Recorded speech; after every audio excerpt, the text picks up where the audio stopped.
రాజధాని అమరావతి కోసం రైతులు చేస్తున్న ఉద్యమం ప్రారంభమై నేటికి సరిగ్గా 1500 రోజులవుతోంది. 2019 డిసెంబర్ 17న ముఖ్యమంత్రి 3 రాజధానుల ప్రకటన చేసింది మొదలు రైతులు రోడ్డెక్కారు. నాటి నుంచి నేటి వరకు అదే రోడ్డుపై అమరావతి కోసం నినాదాలు చేస్తూనే ఉన్నారు. నిత్యం జై అమరావతి అంటూ నినదిస్తూనే ఆకుపచ్చ జెండాను మోస్తున్నారు. ప్రభుత్వ ఆంక్షలు ఓవైపు, కరోనా నిబంధనలు మరోవైపు భయపెడుతున్న రైతులు ఉద్యమాన్ని ముందుకు తీసుకువెళ్లారు. చివరకు 1500 రోజుల మైలురాయిని కూడా చేరుకున్నారు. లాఠీ చార్జీలు కూడా ఎదుర్కొన్నారు.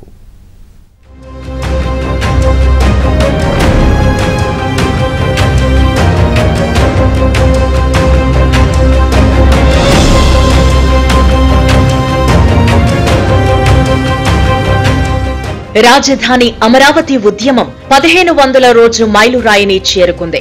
దీంతో అమరావతి కోసం అశ్రువులు బాసిన అమరవీరులకు నివాళులర్పించడంతో పాటు దళిత జేఏసీ నేత మార్టిన్ లూథర్ కు నివాళులర్పించారు. అంతకుముందు అమరావతి జెండాను ఆవిష్కరించారు. అమరావతి ఉద్యమ స్ఫూర్తి 1500వ రోజు కూడా కొనసాగుతుందని నిరూపించారు. మరోవైపు గతంలో అమరావతి విషయంలో ముఖ్యమంత్రి జగన్ సౌత్ ఆఫ్రికా దేశానికి 3 రాజధానులు ఉన్నట్టే ఏపీకి 3 రాజధానులు ఉంటే తప్పేంటని అసెంబ్లీ సాక్షిగా ప్రకటించడంతో రాజధాని రైతులు అగ్గి మీద గుగ్గిలమయ్యారు. అదే అసెంబ్లీలో ఎస్ ఎస్ ఎస్ అంటూ అమరావతి రాజధానికి మద్దతెందుకు ప్రకటించారు అని ప్రశ్నించారు. జగన్ మాట దప్పిన అమరావతి విషయంలో తాము నిలబడి ప్రభుత్వంతో కలబడతామని రైతులు స్పష్టం చేశారు. దీంతో నాటి నుంచి నేటి వరకు నడి రోడ్డుపైనే టెంట్లు ఏర్పాటు చేసుకుని నిరసన కార్యక్రమాలను కొనసాగిస్తున్నారు. అయితే తొలినాళ్లలోనే ఉద్యమకారులపై పోలీసులు ప్రతాపం చూపించారు. రోడ్లపై టెంట్లు తీసేయాలని ఆంక్షలు విధించారు. దీంతో వారు ఓ ప్రైవేట్ స్థలంలో శిబిరం ఏర్పాటు చేసుకున్న పోలీసులు వారిపై అనేక ఆంక్షలు కొనసాగించారు. కాబట్టి ఇంకెలాగ 3 నెలల్లో ఎలక్షన్లు వస్తా ఉన్నాయి. ఎలక్షన్లో జగన్మోహన్ రెడ్డి ఖచ్చితంగా ఓడిపోతా ఉన్నాడు. కాబట్టి ఏమంటే 100% అమరావతి రాజధానిగా కొనసాగుతుంది. రాబోయే ప్రభుత్వం ఖచ్చితంగా దీనికి ప్రాధాన్యత ఇస్తుంది. ఒక్క అమరావతి కాదు, మొత్తం వెనుకబడిన రాయలసీమ ప్రాంతము, ఉత్తరాంధ్ర ప్రాంతము, అదేవిధంగా ప్రకాశం జిల్లా అన్నిటి కూడా మనం డెవలప్ చేసుకోవడానికి రాష్ట్ర సర్వతోముఖాభివృద్ధి దిశగా పయనం చేయాలి. అన్ని ప్రాంతాలు కూడా అభివృద్ధి చేయడానికి మనం ముందుకు పోవాలి. దానికి ఒక ఇరుసు మాదిరి ఉపయోగపడాలి. అమరావతి రాజధాని అభివృద్ధి అంటే రాష్ట్ర సమగ్రాభివృద్ధికి ఒక కీలకమైన అంశంగా ఇది ఉండబోతుంది. కాబట్టి ఖచ్చితంగా మార్పులు వస్తున్నాయి, మంచి మార్పులు వస్తా ఉన్నాయి. అందుకోసం 1500 రోజుల పోరాటాన్ని ఒకవైపు గుర్తు చేసుకుంటూ ఈ పోరాటంలో పాల్గొన్న మహిళలను, రైతులను అభినందిస్తూ రేపు ఎన్నికల్లో ఈ ప్రభుత్వాన్ని గద్దె దించడానికి పూనుకోవాలని కోరుతాం. కరోనా టైంలో భౌతిక దూరం పాటిస్తూనే రైతులు అమరావతి ఉద్యమాన్ని కొనసాగించారు. అమరావతి వెలుగు కార్యక్రమం ద్వారా రాష్ట్రానికి అమరావతి ఆవశ్యకతను తెలియజేశారు. ప్రతిరోజు కాగడాలతో అమరావతి ఆవశ్యకతను తెలియజేశారు. ఇదిలా ఉంటే రాజధాని అమరావతిని నిర్వీర్యం చేయడానికి జగన్ సర్కార్ పరిపాలనా వికేంద్రీకరణ బిల్లుపై కసరత్తు ప్రారంభించింది. ఈ విషయం తెలుసుకున్న రైతులు అమరావతిని కాపాడాలి అని విజయవాడ అమ్మవారికి అఖండ జ్యోతితో 2020 జనవరి 10న మొక్కులు చెల్లించుకునేందుకు బయలుదేరారు. అయితే పోలీసులు తుళ్లూరు గ్రామ చివరన రాయపూడి పెట్రోల్ బంక్ వద్ద వారిని అడ్డగించారు. ఓ ఎస్పీ స్థాయి అధికారి స్వయంగా అమరావతి రైతులపై లాఠీ చార్జ్ చేయడంతో రైతులు రక్తమోడారు. చేతిలో ఉన్న అమ్మవారి పటంపై గాజు పెంకులు పగిలినా వారు ముందుకే వెళ్లారు. ఇదిలా ఉంటే పోలీసులు ఎక్కడికక్కడ రైతులను అరెస్టు చేసి వాహనాలెక్కిస్తూ ఉండడంతో రైతులు ఆ వాహనాలకు అడ్డంగా పడుకుని కదలనివ్వలేదు. మరోవైపు పోలీసులు తమ లాఠీలకు చివరన మేకులను ఉంచి కొట్టడంతో చాలా మంది శరీరాలు చీరుకుపోయి రక్త గాయాలయ్యాయి. ఇంత జరుగుతున్నా రైతులు వెనక్కి తగ్గలేదు. అమరావతి నినాదాన్ని విడిచిపెట్టలేదు, జెండాని వదిలిపెట్టలేదు. రైతులు ఎవరైతే భూములు ఇచ్చారో ఆడబిడ్డల్ని 1500 రోజుల నుంచి రోడ్ల మీద కూర్చోబెట్టి బాధ పెట్టిస్తే వాళ్ళు ఉసురు తగలదనుకుంటున్నావా? నేను అంబేద్కర్ గారిని పెట్టానంటున్నావు. ఏమయ్యా సిగ్గుందానికి? అసలుకి అంబేద్కర్ గారి పేరు చెప్పే అర్హత కూడా మీకు లేదు. మీరు ముఖ్యమంత్రి అయిన తర్వాత దళిత డాక్టర్ సుధాకర్ని ఒక మాస్క్ అడిగినందుకు ఏ విధంగా ఆయన్ని నడి రోడ్డు మీద ఎర్రని ఎండలో రెక్కలు విరిచేసి దళితులంతా రాష్ట్రంలో చూస్తుంటే పాప అతన్ని చంపేశారే. ఒక దళిత డ్రైవర్ని ఒక ఎమ్మెల్సీ కారులో పెట్టుకొచ్చి డోర్ డెలివరీ చేస్తే అతను నీ పక్కన కూర్చోబెట్టుకొని ఉంటున్నావే. ఈ రాష్ట్రంలో అంబేద్కర్ గారు రాసినటువంటి రాజ్యాంగం ఉందా? అమలు చేస్తున్నావా?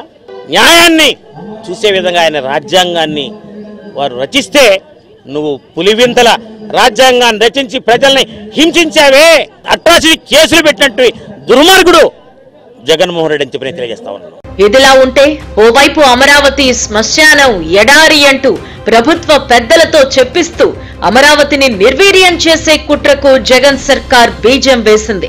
దీనికి ఆధారాలు అంటూ అమరావతిలో బహుళ అంతస్తుల నిర్మాణాలు చేయడం శ్రేయస్కరం కాదని మద్రాస్ ఐఐటి రిపోర్ట్ ఇచ్చిందని చెప్పుకొచ్చింది. అయితే తాము అలాంటి రిపోర్ట్ ఇవ్వలేదని చెన్నై ఐఐటి పంపిన మెయిల్ ను ఏబిఎన్, ఆంధ్రజ్యోతి వెలుగులోకి తేవడంతో ప్రభుత్వ కుట్రలు భగ్నమయ్యాయి. ఇదిలా ఉంటే రిటైర్డ్ ఐఏఎస్ అధికారి జిఎన్ రావుతో ఓ కమిటీని వేయించి ఇచ్చిన రిపోర్టులో ప్రభుత్వ కుట్ర ఉందనే విషయాన్ని ఏబిఎన్, ఆంధ్రజ్యోతులు బహిర్గతం చేశాయి. అమరావతి విషయంలో సింగపూర్ కన్సార్షియంతో ఉన్న ఒప్పందాన్ని ఏకపక్షంగా రద్దు చేసుకున్న ఏపీ ప్రభుత్వం దానిలో రైతుల భాగస్వామ్యాన్ని విస్మరించింది. దీనికి తోడు మరో ప్రభుత్వం అధికారంలోకి వచ్చినా అమరావతి సాధ్యం కాకుండా ఉండేందుకు కుట్రలు పన్నింది. దీనిలో భాగంగా R5 జోన్ ను క్రియేట్ చేసి మాస్టర్ ప్లాన్ ను డివియేట్ చేసే ప్రయత్నం చేసింది. ఈ విషయం తెలుసుకున్న మందడం, కృష్ణాయపాలెంతో పాటు రాజధాని ప్రాంత గ్రామాల రైతులు అక్కడికి చేరుకోవడంతో పరిస్థితి ఉద్రిక్తంగా మారింది. R5 జోన్ పేరుతో సర్వే చేసేందుకు వచ్చిన దుగ్గిరాల ఎంఆర్ఓకు వ్యతిరేకంగా రైతులు రోడ్డుపైనే బైఠాయించి నినాదాలు చేయడంతో వందలాది మంది రైతులపై ప్రభుత్వం కేసులు బనాయించింది. కేసుల పేరుతో వేటాడి, వెంటాడి, వేధించటం ప్రారంభించింది. ఈ భూముల్ని ఇవ్వటం ద్వారా ఒక మంచి రాజధానిని ఏర్పాటు చేసుకోవాలని కలలు కన్నారు. ఆ కలలన్నింటినీ కలలు చేసింది ఈ ప్రభుత్వం. కానీ ఇక కేవలం 100 రోజుల సమయం ఉంది. 1500 రోజులు మీరంతా కష్టపడ్డారు. ఈ 100 రోజులు మీ ఉద్యమాన్ని ఒక మార్పు చేసుకొని ప్రతి ఒక్క జిల్లాకి వెళ్ళి మీరు పడిన కష్టాలను, మీ మీద ఏ రకమైన దౌర్జన్యాలు జరిగాయో, దౌష్టికాలు జరిగాయో, మీ కడుపుల్లో గుద్ది మీ చీరలు లాగి మిమ్మల్ని ఇష్టం వచ్చినట్లు మాట్లాడి హేళన చేసి మిమ్మల్ని చరిత్రహీనులు చేయాలనుకున్నారో వాళ్ళందరికీ అన్ని జిల్లాలకి వెళ్ళి ప్రజలందరికీ మళ్ళీ గుర్తు చేయండి. మేము చరిత్రహీనులం కాదు, మేము చరిత్ర నిర్మాతలం. అమరావతిని రాజధానిగా నిలబెట్టే ఆంధ్ర రాష్ట్రాన్ని నెంబర్ 1 గా చేసే నిర్మాతలం మేమే అని చెప్పి మీరందరూ ధైర్యంగా ముందుకు వెళ్ళండి. ఈ ఆంధ్ర రాష్ట్రం మనదే అని చెప్పి మనందరం కూడా తెలియజేద్దాం. రైతులంతా ఇరుగు పొరుగు ఊళ్లకు వెళ్లిపోయి బెయిల్ కోసం దరఖాస్తు చేసుకున్నారు. దీంతో ఉద్యమ కాడిని రాజధాని ప్రాంత మహిళా రైతులు తమ భుజాలకెత్తుకున్నారు. నాటి నుండి నేటి వరకు మహిళా రైతులే అమరావతి ఉద్యమాన్ని విజయవంతంగా ముందుకు తీసుకువెళుతున్నారు. ఇదిలా ఉంటే ఉద్యమం తారాస్థాయిలో ఉన్న సమయంలో రైతులను భయపెట్టేందుకు ఉద్యమానికి కీలక గ్రామంగా ఉన్న మందడంలో పోలీసులు ఆయుధాలతో పరేడ్ నిర్వహించారు. రైతులు ఉద్యమం పేరుతో బయటకు రావద్దంటూ మైకులో హెచ్చరించారు. తమ బూటు కాళ్ల చప్పుళ్ల కింద ఉద్యమాన్ని అణచివేసే ప్రయత్నం చేశారు. చివరకు రైతుల ఇళ్లపై డ్రోన్లను ప్రయోగించడంతో వారు పోలీసులకు ఎదురు తిరిగారు. డ్రోన్లను నిర్వీర్యం చేయడంతో ఈ కేసులో కూడా వందలాది మంది రైతుల పేర్లు చేర్చడంతో మరింత మంది గ్రామాలను వదిలి వెళ్లాల్సి వచ్చింది. దీంతో ఉద్యమ స్వరూపమే మారిపోయింది.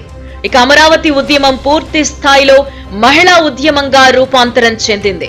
ఇదిలా ఉంటే ముఖ్యమంత్రి పరిపాలనా వికేంద్రీకరణ ముసుగులో 3 రాజధానుల బిల్లును 2020 జనవరి 20న అసెంబ్లీలో పెట్టాలని చూడడంతో అఖిలపక్ష పార్టీలు అసెంబ్లీ ముట్టడికి పిలుపునిచ్చాయి.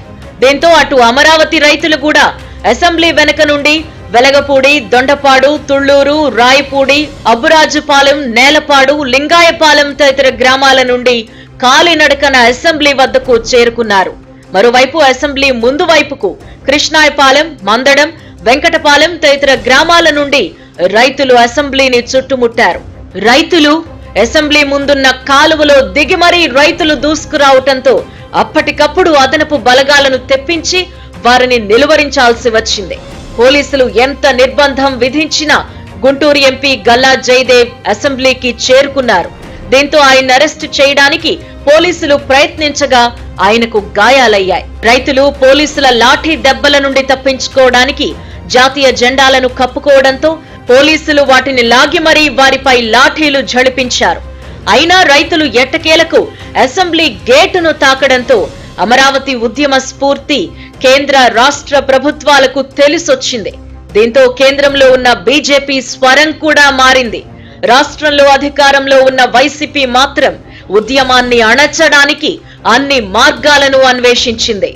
జగన్మోహన్ రెడ్డి నీ పాలిటిక్స్ అంటేనే విభజించు పాలించు, చేతగాని వాడు కులాల గురించి మాట్లాడతాడు, పరిపాలన చిత్తశుద్ధి లేని వాడు ప్రాంతాలను విడగొట్టాడు, కులాలు మతాలు చిచ్చుపెట్టిన దుర్మార్గుడు జగన్మోహన్ రెడ్డి.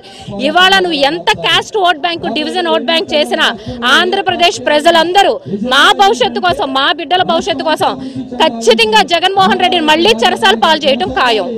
ఇదిలా ఉంటే మహిళా దినోత్సవం రోజు అమ్మవారి గుడికి వెళ్లాలనుకున్న అమరావతి మహిళలను మరోసారి ఆపి పోలీసులు లాఠీ చార్జ్ చేయడంతో ఉద్యమం మరింత ఉధృతమైంది.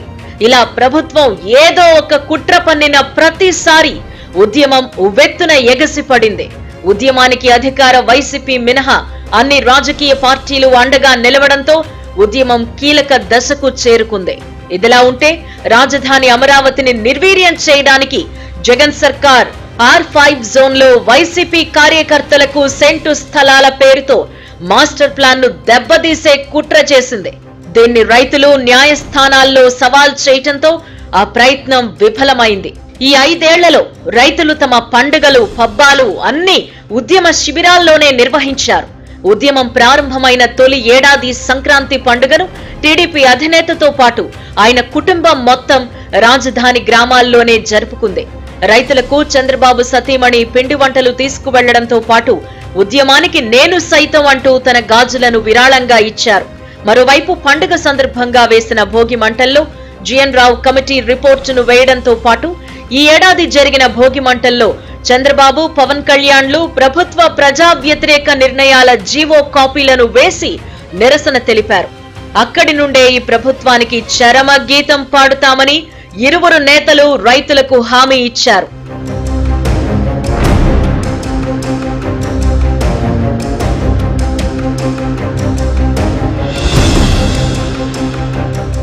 ఇదిలా ఉంటే రాజధాని అమరావతిపై నిత్యం విషం చిమ్మిన జగన్ సర్కార్కు రైతులు అడుగడుగునా న్యాయస్థానాల రూపంలో అడ్డుపడ్డారు. అటు 2 మహాపాదయాత్రలు సైతం నిర్వహించి కరుడుగట్టిన వైసీపీ నేతలనే కరిగించారు. వారి మద్దతును కూడగట్టారు.